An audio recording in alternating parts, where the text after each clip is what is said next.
So the reparations were decided in 1921, and Germany had £6.6 billion to pay back. The French got 52% of that, the British were going to get 22%, and Lloyd George had actually upped that a little bit to pay for war pensions for war widows. However, France had had most of their land destroyed, so they got the majority. By 1922, 1923, the Germans were defaulting on their payments. They were refusing to pay or claiming that they couldn't pay. Now, historians have disagreed on whether this was the case and whether Germany could actually pay, they were just lying, or whether they seriously could not pay. If you remember, Keynes would have said that they could not pay.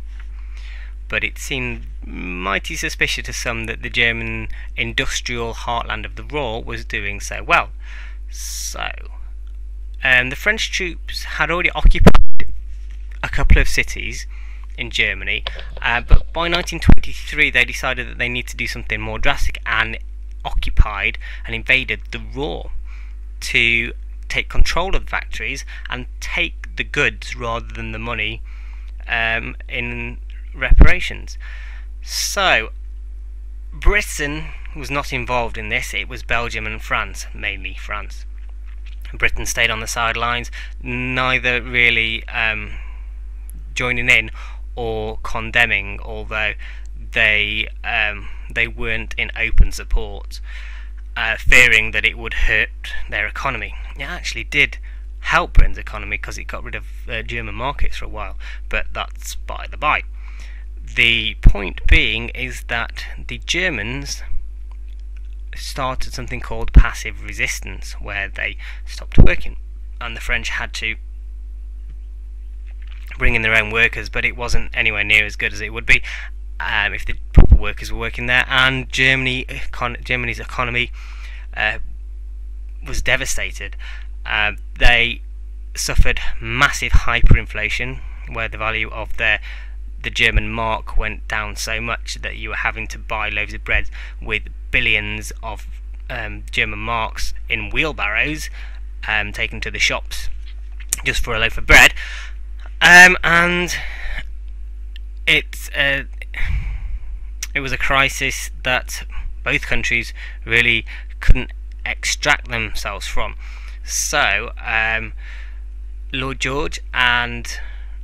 MacDonald, the new Prime Minister by this point, Ramsay MacDonald, and an American banker called Charles Dawes tried their hardest to come up with a settlement whereby the Americans would give Germany a loan. Now, you could blame the Americans for not writing off their loans to Britain and France, because that would have made it less of an issue that Germany couldn't pay back, but Britain and France needed to pay these loans back to America, so they needed the reparations.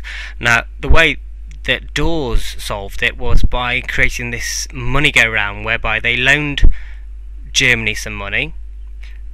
The money was then paid to Britain and France, who then paid back to America, and that worked for a short while. The Dawes plan also called for the French troops to come out of the Ruhr, so obviously Germany were happy by that, and Stresemann introduced a new currency, Stresemann being the German Chancellor or the economic minister at this point in Germany. So, who won? Nobody really. The Germans, I suppose, came out of it looking like the victim, and the French really lost because they lost their moral high ground, and it was also a defeat because they had to accept revised reparations. Part of the plan was that Germany would have to pay less and over a longer period of time. So reparations were decreased, and that was a successful revision of the Treaty of Versailles, which they were forced to accept. So from that point on, the French never really had as much of a hold over Germany because they played their trump card and it had failed.